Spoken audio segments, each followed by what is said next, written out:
Hayata dair püf noktalar kanalıma hoş geldiniz. Bugün orkidelerimle karşınızdayım. Orkidelerimde mantar hastalığı meydana geldi ve bana bununla ilgili gerçekten çok fazla sorular geliyordu. Ben de bunu yaşayınca sizler için 4 aşamada mantarlı orkideyi nasıl kurtarabiliriz bütün detaylarıyla videonun sonuna kadar anlatmaya çalışacağım. Bu orkidemi özellikle göstermek istiyorum. Bakın bu orkidemin yaprağında sararma başladı ve fark ettiyseniz en alt yaprağı değil orta yapraklarından ve kök kısımlarında da siyahlıklar oluşmaya başladı. Sararan yaprağın üzerine baktığınız zaman bakın pütür pütür bu bir takım böyle noktalar oluştu.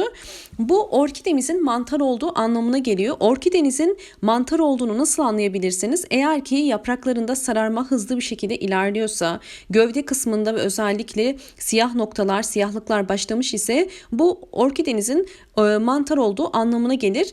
Mantarın birçok çeşidi vardır. Şu anda elimde görmüş olduğunuz orkidem ve diğer orkidem ikisi de farklı şekilde mantar oldu. Bu elimdeki orkideyi ben erken fark ettim. Yaprağındaki sararmalardan mantar olduğunu fark ettim. Bakın fark ederseniz kökleri gayet sağlıklı ve güzel yeşil. Herhangi bir hastalık belirtisi yok. Fakat tek hastalık belirtisi yapraklarının sararmasıydı. Bu elimde gördüğünüz orkidem ise bakın yine kökleri sağlıklı fakat çok hızlı bir şekilde gövde hemen sararmaya başladı ve bu da gövde mantarı olmuş. Hemen size ilk halini göstermek istiyorum. Orkidenizin gövde mantarı olduğunu bakın bu resimdeki gibi anlayabilirsiniz. Benim de ilk başta bu şekilde görüyorsunuz yapraklarda sulanma ve gövde içerisinde sulanma başladı. Bu orkidenin gövde mantarı olduğunu gösteriyor ve hızlı bir şekilde bu tarz orkideler maalesef bütün yapraklarını döküp tamamıyla ölebiliyorlar. O yüzden zamanında müdahale etmek çok önemli. Ve sadece gövde kısmındaki bu mantar sadece gövdeyi etkilemiyor. Maalesef özellikle orkidenin eğer çiçek açan dalı varsa, çiçekli ise çiçeklerin hızlı bir şekilde solmasına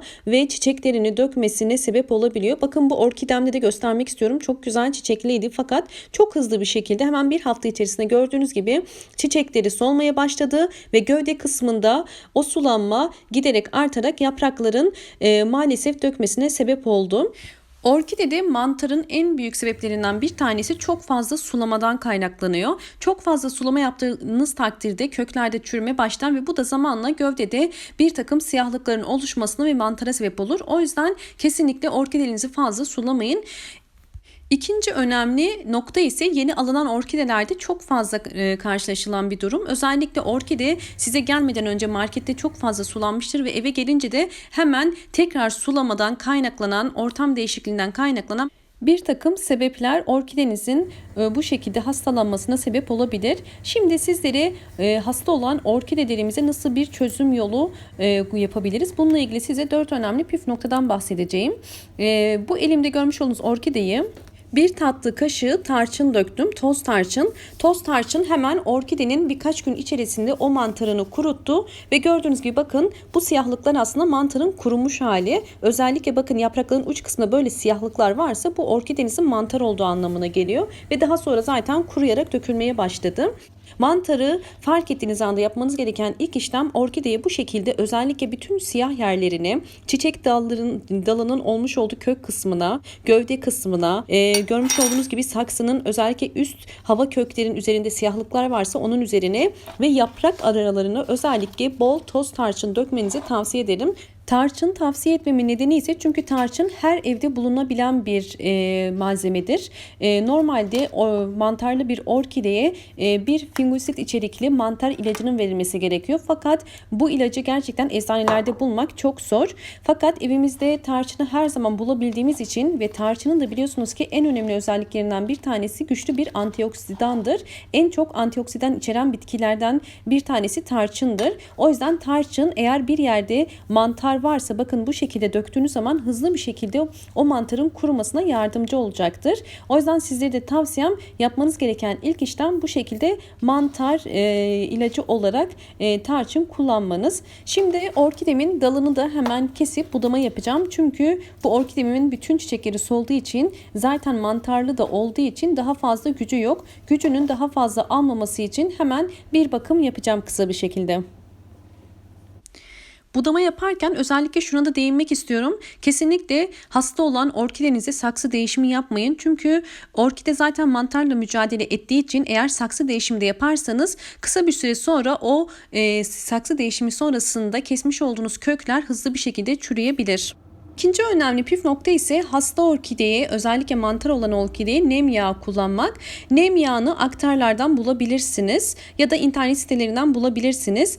Nem yağı orkidenin mantarının durmasına yardımcı olacaktır. Üçüncü önemli püf nokta ise kesinlikle hasta olan bu orkidenizde hiçbir şekilde fazla sulama yapmamak gerekiyor. Sulamayı sadece üstten yemek kaşığı ile yapabilirsiniz. Bakın 3 damla, şimdi ben bir su bardağının içerisine 3 damla sadece nem yağını ilave ediyorum ve bunu biraz karıştırıp orkidelerime vereceğim. Orkidelerime verirken de dediğim gibi kesinlikle gövdenin içerisine su girmemesi gerekiyor. Yoksa hastalık daha da fazla ilerler.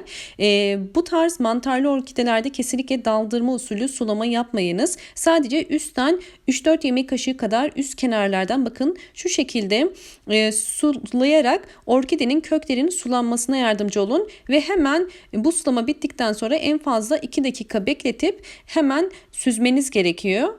Evet, şimdi bunu hemen süzüp bol ışık alan bir yere bırakacağım. Özellikle hasta orkidelerinizi bol gün ışığı almasına yardımcı olun. Ve sabah güneşlerini eğer alırsa bu da hasta orkidenizin toparlanmasına yardımcı olacaktır. Bu elimde görmüş olduğunuz orkidem, videonun başına size göstermiş olduğum orkidem. Gövde kısmındaki bakın siyahlıkların daha fazla ilerlemesini dökmüş olduğum tarçın durdurdu ve şu anda bu orkidem gayet sağlıklı. Özellikle mantarın durması sonucu gelişimini yeniden sağlamaya başladı. Çünkü hasta olan orkide maalesef bütün gelişimini durduruyor. Yaprak vermiyor, çiçek vermiyor ve sadece o hastalık ile mücadele ediyor. Fakat şu anda orkidemin gelişimi gayet iyi. Bakın kökleri de gayet iyi. Herhangi bir çürüme gözükmedi ve devam da etmedi. Ve özellikle yapraklarındaki sararmalar da durdu. Bakın yaprakları gayet güzel görünüyor ve şu anda 2 tane çiçek dalı çıkarmaya başladı ve size özellikle bu 2 çiçek dalını da göstermek istiyorum. Eğer hastalık devam etseydi bu dalı kurumuş olacaktı. Fakat bakın görüyorsunuz şu anda gayet güzel 2 tane yeni çiçek dalımız çıkmaya başladı. Bu da gerçekten uygulamış olduğumuz yöntemin ne kadar doğru bir yöntem olduğunu gösteriyor. Sizler de eğer orkidelerinizde bu takım mantar hastalıkları varsa hemen müdahale edin. Ve kesinlikle toz tarçını ihmal etmeyin. Herkeste nem yağı olmayabilir fakat toz tarçın hepimizin evinde bulunan bir malzeme olduğu için orkidelerinizi sadece toz tarçın ile ve az sulama ile bu şekilde kurtarıp yeniden çiçek dalı vermesine, yeniden yapraklar çıkarmasını sağlayabilirsiniz. Umarım bu videom sizler için faydalı olmuştur. Videomu beğendiyseniz eğer beğen tuşuna basmayı ve kanalıma abone değilseniz abone olmayı unutmayın. Yeni bildirimlerden haberdar olmak için sağ köşedeki zil sesini açık konuma getirebilirsiniz. Bol bol yorumlar yapabilirsiniz. Yorumlarınız benim için çok değerli. Hoşça kalın, sağlıkla kalın.